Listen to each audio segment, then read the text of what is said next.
Hello, I am Vishu Deepak. आज हम बात करेंगे प्रोसेस इक्विपमेंट डिज़ाइन में पंप के रिगार्डिंग एक न्यूमेरिकल का। ठीक है, तो उसमें क्या आया है, a centrifugal pump is required to lift 0.0125 metre cube per second of water from a well with a depth of 30 metre if rating of pump motor is 5 kilowatt. Find out the efficiency of pump. Take density of water 10⁻³ kg पर metre cube, यानी water लेंगे उसकी density हम इतनी ली। तो एक centrifugal pump है जिसके द्वारा हम क्या कर रहे हैं, एक 30 मीटर की गहराई से हम पानी को उठा रहे हैं। जो रेट है वो आपका डिस्चार्ज है 0.0125 मीटर क्यूब पर सेकेंड के। ठीक है, यदि जो पंप की रेटिंग है या पंप की जो पावर है वो 5 किलोवाट की है तो हमें उसकी इफ़िशियंसी को ज्ञात करना है। ठीक है, तो ऐसे न्यूमेरिकल में सबसे पहले हम निकालते हैं कि कितना आपके पंप के द्वारा वर्क किया गया है, या साफ या आपके वाटर पंप के द्वारा या ये हाइड्रोलिक पंप है आपका, उसके द्वारा कितना पावर आपने यूज़ की है। तो ऐसे पहले हम लिखेंगे hydraulic HYDRAU hydraulic power of the pump की हाइड्रोलिक पावर वो कितनी होती है, P is equal to specific weight into discharge into height. ये फार्मूला होता है पंप की पावर का, P is equal to WQ into H. ठीक है, ये हमारे लिए, तो हम इसको और मॉडिफाइड कर सकते हैं। स्पेसिफिक वेट क्या होता है, density into gravity, specific weight into discharge into height. ठीक है, अब डेंसिटी ऑफ द वाटर आपको गिवन है 10⁻³, ग्रेविटी आपको 9.81 और डिस्चार्ज कितना दे रखा है 0.0125 और हाइट कितनी है 30 मीटर। तो आपकी जो वाटर पावर है, ठीक है, वाटर पावर कितनी आ गई 3.68 किलोवाट। ठीक है, ये आपकी आ गई पावर। अब हमें क्या चाहिए, ओवरऑल इफिशियंसी। ओवरऑल इफिशियंसी निकालने के लिए हम क्या करेंगे, ओवरऑल इफिशियंसी होती है आपकी वाटर पावर। वाटर पावर को यदि हम शाफ्ट की पावर है उससे डिवाइड कर देते हैं, आपको ओवरऑल इफिशियंसी निकल आती है। ठीक है, तो यहाँ पर हमें वाटर पावर कितनी दे रखी है, वाटर पावर दे रखी है आपको 3.68 किलोवाट। साफ्ट पावर मतलब पंप की जो मोटर ऑपरेटिंग पावर है कितनी है 5 किलोवाट। ठीक है, तो यहाँ से इफ़िशियंसी आपकी आ जाएगी 0.376, यानी परसेंटेज में इफ़िशियंसी आएगी 73.6% आ जाएगी आपको। ये आपका न्यूमेरिकल आया हुआ है BTUP बोर्ड में। ठीक है, इसके रिगार्डिंग पंप के रिगार्डिंग कई सारे न्यूमेरिकल्स आते हैं, उनमें से एक ये है। ये आपका न्यूमेरिकल आया हुआ, बहुत आसान न्यूमेरिकल है। बस शब्दों का थोड़ा खेल होता है इसमें कि कौन सा कौन सा शब्द कहाँ पे हमें यूज़ करना है। ठीक है, अब हम दूसरे न्यूमेरिकल की बात करते हैं, PED के।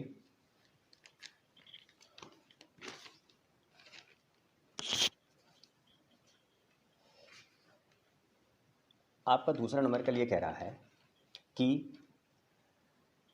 ए process vessel is to be operated. एक आपका प्रोसेस वेसल है, उसको ऑपरेट किया जा रहा है, मैक्सिमम ऑपरेटिंग प्रेशर आपको 2 मेगा न्यूटन पर आपको ऑपरेट किया जा रहा है। यानी कि आपका ऑपरेटिंग प्रेशर कितना है 2 mega newton per metre square. The vessel is diameter दे रखा है वेसल का 3 मीटर एंड द लेंथ, आपकी जो वेसल की लेंथ है वो 5 मीटर है। This vessel is made of steel. ये जो वेसल आपका वो स्टील का बना हुआ है और उसमें जो डिज़ाइन स्ट्रेस है, अलाउएबल डिज़ाइन स्ट्रेस की वैल्यू वो 120 mega newton per metre square है डिज़ाइन टेम्परेचर पर। जो कोरोजन अलाउंस दिया हुआ है वो 3 मीटर दे दिया आपको कोरोजन अलाउंस पूरे लाइफ पीरियड तक। ठीक है, उसकी जो लाइफ जितनी यूज होगी तब तक। For the vessel which is to fabricated with the bell joint efficiency, उसकी जो एफिशिएंसी फैक्टर है, जॉइंट एफिशिएंसी फैक्टर, उसकी वैल्यू 1 है। तो हमें क्या करना है, जो शैल है, प्रोसेस वेसल की शैल है, उसकी थिकनेस पता लगानी कितनी है, और हमें लगाना है यदि हम जो determine the thickness of flat head having weld plate weld to the end of the shell. ठीक है, हमें जो फ्लैट हेड है उसकी थिकनेस का पता लगाना है। तो क्या क्या चीज़ हमें गिवन है, हम पहले इसका देखते हैं क्या क्या चीज़ हमारे लिए गिवन है। तो इसमें क्या क्या गिवन है,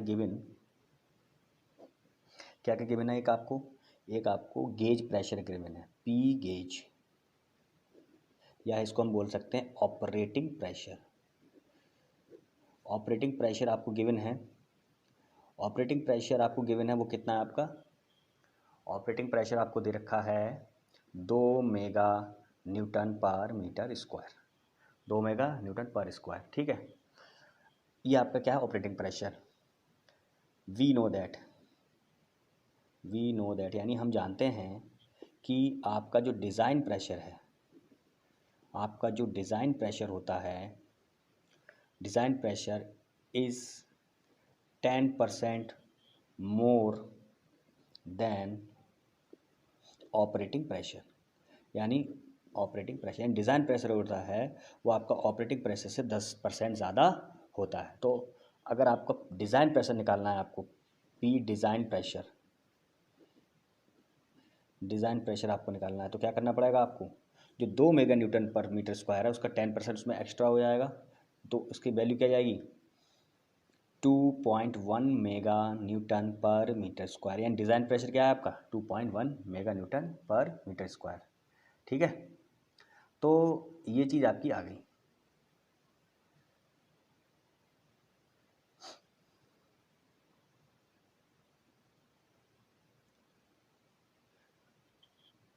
अच्छा हाँ, we know that the design pressure 5% more than 10 नहीं 5%, sorry 5% is more than operating pressure. तो 5%, 5 दूनी 10, ठीक है, परसेंट लगाएंगे तो 0.1 आएगा, उसमें ऐड हो जाएगा आपका। ठीक है, तो आपका ये आ गया डिज़ाइन प्रेशर कितना आ गया 2.1 mega newton per metre square. अब क्या कह रहा है आपको, इसमें ज्वाइंट इफिशियंसी फैक्टर की वैल्यू कितनी है 1, और जो अलाउेबल स्ट्रेस है आपका, जो एफ़ की वैल्यू है अलाउेबल स्ट्रेस, वो आपको 120 mega newton per metre square दे रखा है।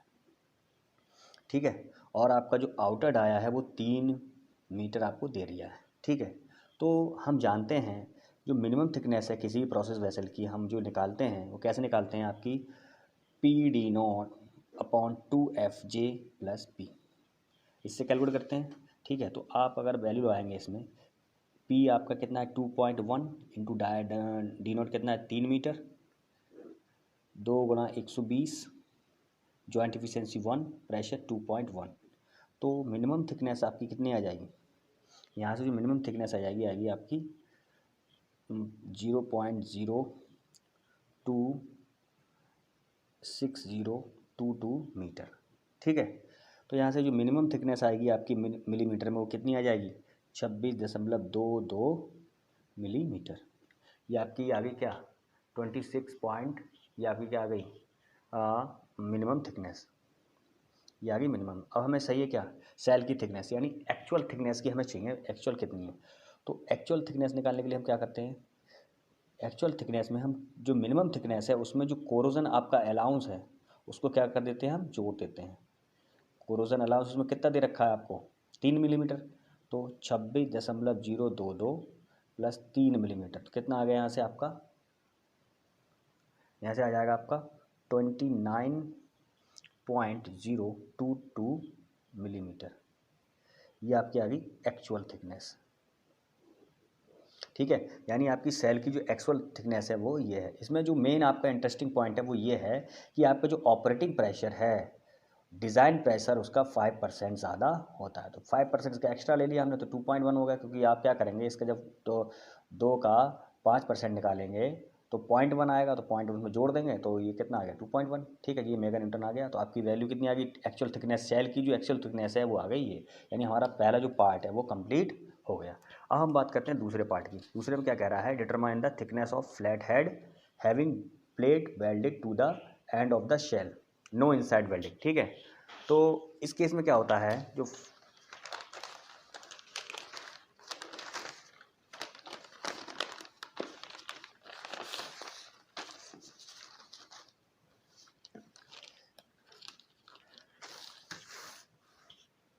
ठीक है, तो बी हमारा केस है, तो बी में आपका क्या है फ्लैट हेड है, फ्लैट हेड।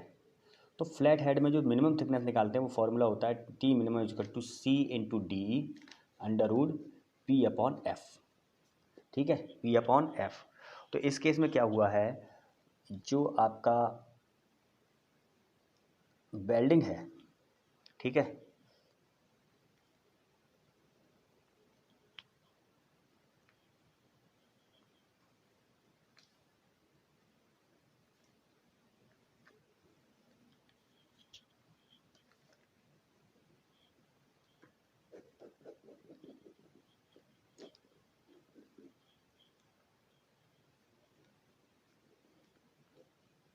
ठीक। तो इस केस में क्या है आपका, क्या है फ्लैट हेड जो है आपका, जो वेल्ड किया गया है वो कहाँ किया गया है, प्लेट वेल्ड की गई है end of the cell, shell के एंड पर, लेकिन क्या है वो बाहर से वेल्डिंग की गई है, वो आपकी इंटरनल वेल्डिंग नहीं है, यानी इनसाइड से वेल्डिंग नहीं है, आउटर वेल्डिंग है। तो ऐसे केस में मैंने आपको बताया था अगर अगर आपकी आउटसाइड वेल्डिंग है फ्लैट हेड, तो उस केस में जो सी की वैल्यू आती है, जो सी की वैल्यू आती है वो 0.7 होती है, और जो आपका इफेक्टिव डाया है, जो डी जो इफेक्टिव डाया है वो इंटरनल डाया के बराबर हो जाएगा। ठीक है, तो जब आप इफेक्टिव डाया निकालेंगे तो क्या होता है, इफेक्टिव डाया कि कितना आपका आउटर डाया है, ठीक है, और कितना शेल का क्रॉस सेक्शन एरिया या कितनी थिकनेस है, ठीक है, उससे क्या करेंगे, उसको उसमें से घटा देते हैं, दोनों साइड से जोड़ना घटाना पड़ेगा उसके लिए। तो ये जब इफेक्टिव डाया निकालेंगे तो इफेक्टिव डाया की जो वैल्यू आएगी वो 2.94 मीटर में आ जाएगी हमारे पास। आपका इफेक्टिव डाया कितना आएगा, डी इतना। ठीक, और हमें पता है टी इज इक्वल टू क्या है, C into D E under root P upon F minimum. तो सी की वैल्यू कितनी है 0.7, डाया कितना है आपका इफेक्टिव 2.94, और प्रेशर क्या है आपका 2.1 मेगा न्यूटन और 120।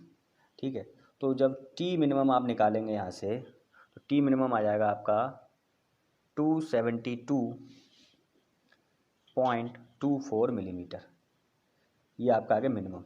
ठीक है, लेकिन यदि आपका जो टी मिनिमम है वो आपका ग्रेटर दैन और इक्वल टू 30 मिलीमीटर से है, इससे ज़्यादा है, तो हम क्या करते हैं, हम कोई भी अलाउंस नहीं जोड़ते हैं, यानी we are not add any allowance, हम कोई उसमें अलाउंस को नहीं ऐड करते हैं।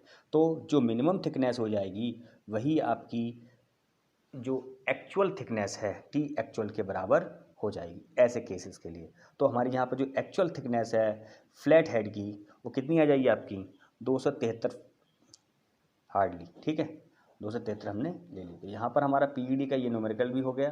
तो पीईडी के आपके लिए जो न्यूमेरिकल्स हैं वो और अभी कराएंगे। ठीक है, आज तक के लिए इतने काफ़ी हैं। अगर न्यूमेरिकल में आपको कोई डाउट हो तो आप नीचे कमेंट सेक्शन में लिख के हमें बता सकते हैं। Thank you.